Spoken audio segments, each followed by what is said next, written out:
तमिलनाडु में एक और फिल्मी हीरो ने चुनाव जीत लिया, टीवीके के थलापति विजय, और इन्होंने मुख्यमंत्री पद की शपथ ली।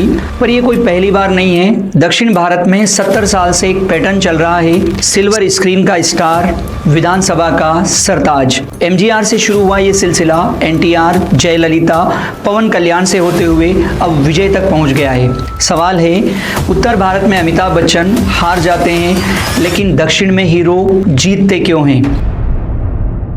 आज इस वीडियो में हम डेटा, इतिहास और साइकोलॉजी से समझेंगे दक्षिण की राजनीति का ये स्टार फॉर्मूला आखिर है क्या। कहानी शुरू होती है 1940 से। तब तमिलनाडु में द्रविड़ आंदोलन चल रहा था। पेरियार, अन्नादुराई जैसे नेता ब्राह्मणवाद, हिंदी थोपने और उत्तर के वर्चस्व के खिलाफ थे। लेकिन प्रॉब्लम ये थी, उनके भाषण पढ़े लिखे लोग ही सुनते थे। 1950 में तमिलनाडु में साक्षरता मात्र 20% थी, तो जनता तक कैसे पहुंचे? जवाब था सिनेमा, और सिनेमा से बेहतर और कोई तरीका हो भी नहीं सकता। 1952 में फिल्म आई पराशक्ति। डायलॉग लिखे डीएमके के करुणानिधि ने। हीरो शिवाजी गणेशन पर्दे पर द्रविड़ विचारधारा बोल रहे थे। गरीब, जाति व्यवस्था, हिंदी विरोध, सब कुछ फिल्म के अंदर सेट किया गया था। रिजल्ट आया, फिल्म सुपरहिट हुई और डीएमके का संदेश अब तमिलनाडु के गांव-गांव तक पहुंच गया था। ये था पहली बार सिनेमा को पॉलिटिकल हथियार के रूप में प्रयोग में लेना। डेटा कहता है 1957 से 1967 के बीच डीएमके के 80% नेता किसी न किसी रूप में फिल्म इंडस्ट्री से जुड़े हुए थे। अगर द्रविड़ आंदोलन ने रास्ता दिखाया था तो एमजीआर ने उसे एक बड़े हाईवे में कन्वर्ट कर दिया था। एमजीआर ने 3 चीजें समझी। पहली, टाइपकास्ट।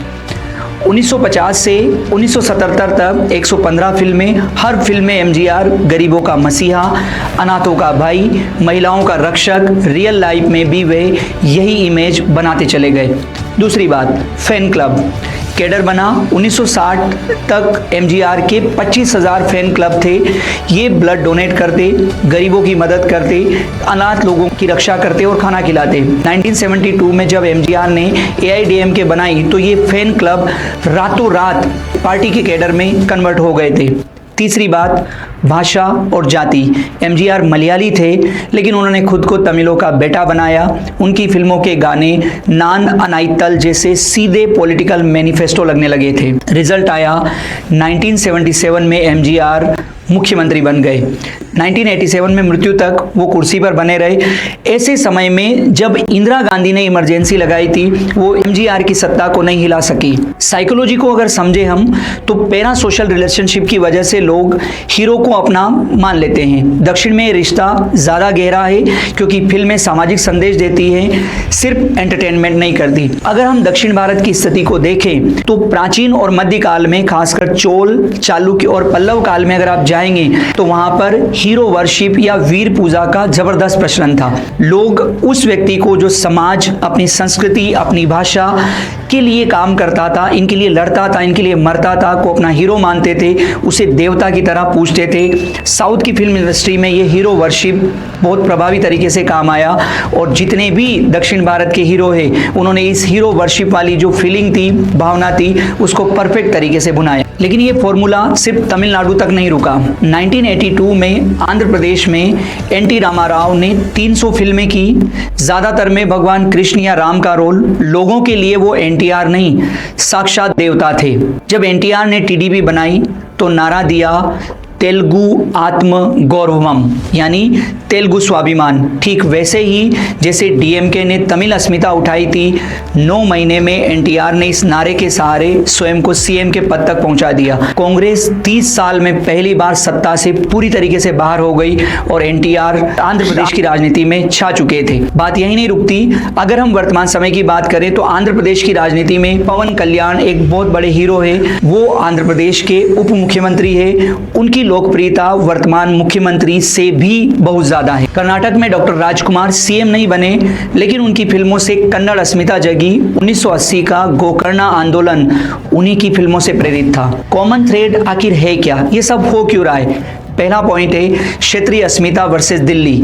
तीनों राज्यों में हीरो ने दिल्ली के खिलाफ हमारा नेता वाली इमेज डेवलप की। दूसरी बात है कल्याणकारी स्कीम। एमजीआर की सस्ता चावल, एनटीआर की 2 रुपए किलो चावल और जयललिता की अम्मा कैंटीन फिल्मों वाली गरीबी का मसीहा इमेज को सरकार में बदलने के लिए काफी थी। तीसरी बात है जाति समीकरण। एमजीआर ने थेवर गोंडर को जोड़ा, एनटीआर ने कम्मा को जोड़ा। फिल्मी इमेज ने जाति की दीवार तोड़ दी और वो दक्षिण जो कभी जाति में बटा हुआ था, जाति के लिए लड़ रहा था, फिल्मों की वजह से अब एकजुट हो गया। 1991 में जयललिता आई, एमजीआर की हीरोइन रह चुकी थी और एमजीआर की पॉलिटिकल वारिस थी। उन्होंने साबित किया कि अम्मा इमेज भी उतनी ही ताकतवर है जितनी पुरुष हीरो की इमेज है। लेकिन 1996 में एक जबरदस्त ट्विस्ट आया। रजनीकांत ने सिर्फ एक लाइन कही, अगर जयललिता फिर आई तो भगवान भी तमिलनाडु को नहीं बचा सकता। परिणाम हुआ डीएमके जीत गई। ये था anti incumbency star power. Rajinikanth के इस एक डायलॉग का प्रभाव आप देखिए कि तमिलनाडु के लोगों ने जयललिता को राजनीति से बाहर कर दिया और दूसरी पॉलिटिकल पार्टी सत्ता में आ गई। यहाँ रजनीकांत स्वयं चुनाव नहीं लड़े, लेकिन उन्होंने सरकार बदलवा दी। अब 2024-26 विजय ने टीवी के बनाई, लेकिन फर्क क्या है? पहला फर्क है सोशल मीडिया। एमजीआर के पास फैन क्लब थे, विजय के पास फैन क्लब और 50 मिलियन फॉलोवर है। मैसेज एक सेकंड में पहुंचता है, रातों रात आप हिट है। दूसरी बात है विचारधारा शिफ्ट। एमजीआर एनटीआर द्रविड़ अस्मिता पर लड़ रहे थे, जबकि विजय भ्रष्टाचार, नीट पेपर लीक, सनातन जैसे मुद्दों पर लड़ रहे थे। यानी अब रीजनल मुद्दे नेशनल हो चुके थे। तीसरा बड़ा जो बात है वो है युवा फैक्टर। तमिलनाडु में 60% वोटर 40 से कम उम्र का है। इन्होंने एमजीआर को नहीं देखा, पर ये लियो और मास्टर के विजय को पूजते हैं। 2026 का चुनाव डेटा क्या कहता है? टीवीके ने डीएमके, एआईडीएमके के कोर वोट बैंक जैसे युवा, महिलाएं, फर्स्ट टाइम वोटर में सेंध लगाई। ठीक वैसे ही जैसे 1967 में डीएमके ने कांग्रेस के वोटर में सेंध लगाई थी। अब बड़ा सवाल, अमिताभ बच्चन इलाहाबाद से हार गए, गोविंदा ने राजनीति लगभग छोड़ दी, धर्मेंद्र एक बार चुनाव लड़ते हैं, फिर चुनावी माहौल में नहीं डलते, फिर दक्षिण के हीरो सीएम क्यों बन जाते हैं? इसके 4 वैज्ञानिक कारण हैं। अगर ये आप समझेंगे सब कुछ क्लियर होगा। पहला कारण है भाषाई सिनेमा की ताकत।